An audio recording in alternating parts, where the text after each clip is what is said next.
Говори терористична организация Алродопа. Ние поемаме отговорността за бомбения атентат в Москва. Глупости. Това бяха кавказските терористи, те дори си го казаха по телевизията.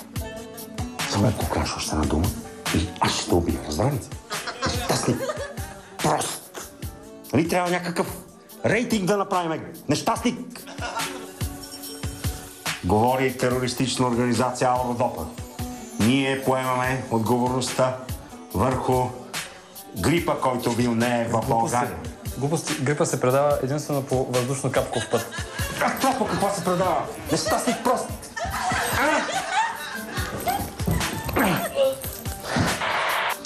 Тъй като няма с какво да се похвалим в миналото, ние заплашваме всички софиянци с бомбен атентат някъде в София, точно след 30 минути.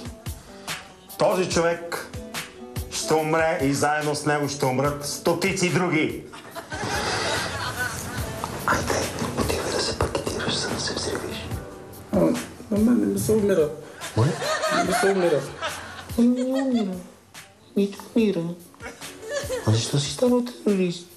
Защо не отиде в някое педалско дружество за шеф и крайка на кабинет, Само тук има свободни места. И само тук има свободни места.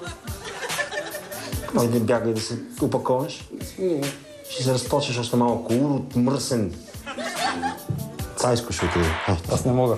Какво? Не мога. Има медицинска бележка. Островирусна инфекция. 3 дни отпуск. Да махаш тази бележка. Нали ще умираш? Какво като си болен? Нещастник. Я и двамата да ходите, да се взривявате. Колкото по-бързо умрете, толкова по-добре за всички. Ало? Ало? Да? Здрасти. Здрасти. Как си?